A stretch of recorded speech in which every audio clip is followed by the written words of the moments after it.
Hello everyone, welcome back to my channel जिसका नाम है काम की बातें, और जहां आप इंग्लिश सीखते हैं फ़न एंड इजी वे में।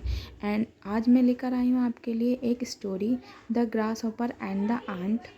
एंड अगर आपको हिंदी टू इंग्लिश ट्रांसलेशन सीखना है तो इससे रिलेटेड मेरे चैनल पर बहुत सारी वीडियोस डली हुई हैं, आप जाकर देख सकते हैं। एंड प्लीज़ मेरे चैनल को सब्सक्राइब कर लेना एंड वीडियो को शेयर कर देना। Once upon a time in a sunny field, मतलब वंस अपॉन अ टाइम मतलब एक समय की बात है। इन अ बिग, एक बड़े से, सनी फील्ड, फील्ड मतलब मैदान, एक सनी मैदान में, एक सनी फील्ड में। अ ग्रास हॉपर मतलब एक टिड्डा।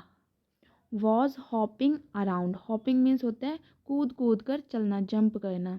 अराउंड, एक टिड्डा क्या था, ग्रास ऊपर क्या कर रहा था, जंप कर रहा था, हॉप कर रहा था। Munching on delicious green grass, और वो डिलीशियस ग्रीन ग्रास को खा रहा था, मंच कर रहा था। He munched and munched until his tummy was full, वो खाता जा रहा था, खाता जा रहा था। Until his tummy was full, जब तक उसकी टमी फुल नहीं हो गई, उसका पेट भर नहीं गया। Then with a happy heart he started to play, फिर वो खुशी के साथ, ही स्टार्टेड टू प्ले, वो खेलने लग गया। His little fiddle filling the air with cheerful music, और उसकी जो फिडल थी उसको मतलब हवा में, मतलब कहने का मतलब है कि बहुत उसे मज़ा आ रहा था और एकदम म्यूज़िक की तरह उसे फील हो रहा था। द सन वॉज वार्म, जो सन था वार्म था, गर्म था। And the grass hopper was, जो ग्रास हॉपर था वो क्या था,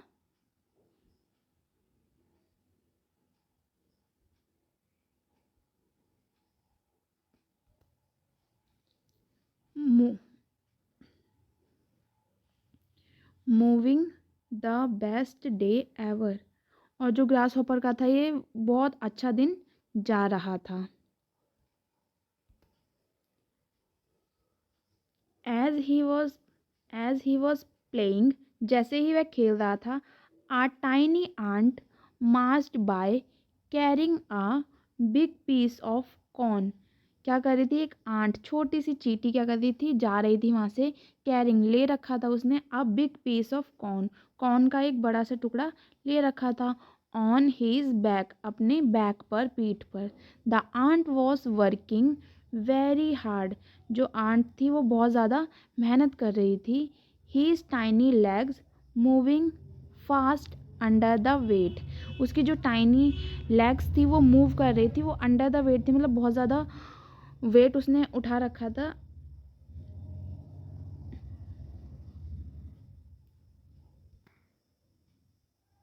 hey there friend called the grasshopper, वो बोलता है कि hi friend, hi there friend, why don't you come and sing with me, तुम मेरे साथ आओ एंड सिंग करो, गाना गाओ। The ant shook his head, shook मतलब मना कर देना, सर हिलाते हैं ना नो करके, वैसे ही। I can't, he said, I have to gather food for the winter, मुझे क्या करना है, खाना कलेक्ट करना है विंटर्स के लिए।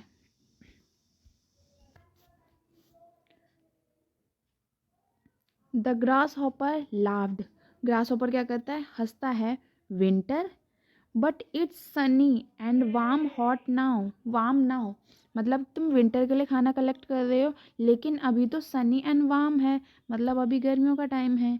Theirs there's plenty of time to worry about winter, बहुत ज़्यादा समय है अभी विंटर्स के लिए खाना कलेक्ट करने के लिए। But the ant kept on working, लेकिन आंट ने उसकी बात नहीं सुनी और वो अपना काम करती रही। Collecting more food for the cold days ahead, और वो अपने विंटर्स के लिए खाना कलेक्ट करती रही। द डेज पास्ड, दिन बीतते गए। And the leaves started to fall, जो लीव्स थी वो गिरने लगी पेड़ों से। The grasshopper watched the ant and chuckled, वो उसको देखता है और चक करता है।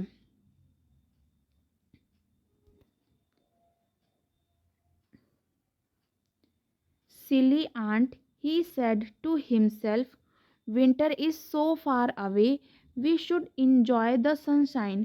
कि जो विंटर है वो बहुत ज़्यादा दूर है, तो हमें अभी क्या करना चाहिए, इंजॉय करना चाहिए सनशाइन को।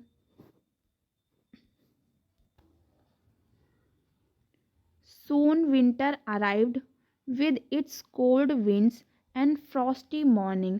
जल्दी ही विंटर आ जाते हैं।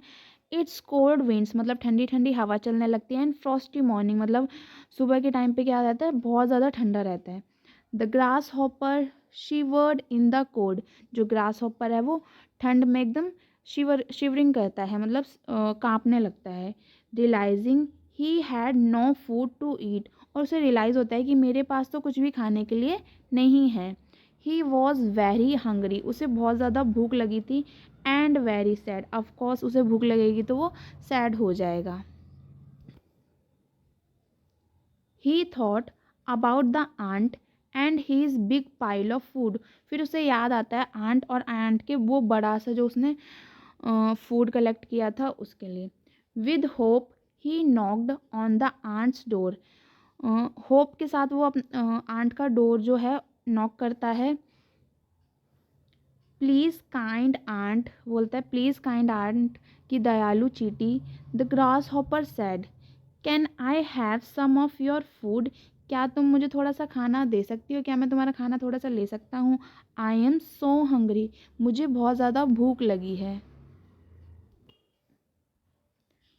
The ant looked at the grasshopper and said, remember when you called me silly. जो आंट होती है वो ग्रास हॉपर की तरफ देखती है एंड कहती है, remember when you called me silly. क्या याद है तुम्हें कि तुमने मुझे सिली बोला था, बेवकूफ़ बोला था। I was busy preparing for winter while you were having fun. मैं विंटर्स की प्रिपरेशन कर रही थी और तुम फन कर रहे थे, इंजॉय कर रहे थे। Now I have enough food for my family. अब मेरे पास बहुत ज़्यादा खाना है मेरी फैमिली के लिए, but not enough to share. लेकिन शेयर करने के लिए नहीं है, कि मैं और किसी को नहीं देख सकती, ये सिर्फ मेरी फैमिली के लिए ही खाना हो पाएगा। The grasshopper hung his head and shame. उसका जो हेड होता है वो ऐसे डाउन हो जाता है, उसे शेम फील होता है। He was cold and hungry all winter. और वो ठंड में सिकुड़ता रहता है, उसे भूख लगती रहती है all the time. And he realised he had learned a very important lesson. और उसे एक इम्पॉर्टेंट लेसन सीखा उसने। There is a time for work and a time for play. मतलब कि काम के लिए भी समय होना चाहिए और प्ले के लिए भी होना चाहिए। यूँ नहीं पूरा टाइम आप खेल ही रहे हो और कुछ भी प्रिपरेशन नहीं कर रहे हो, कुछ भी काम नहीं कर रहे हो, तो ऐसा नहीं होना चाहिए।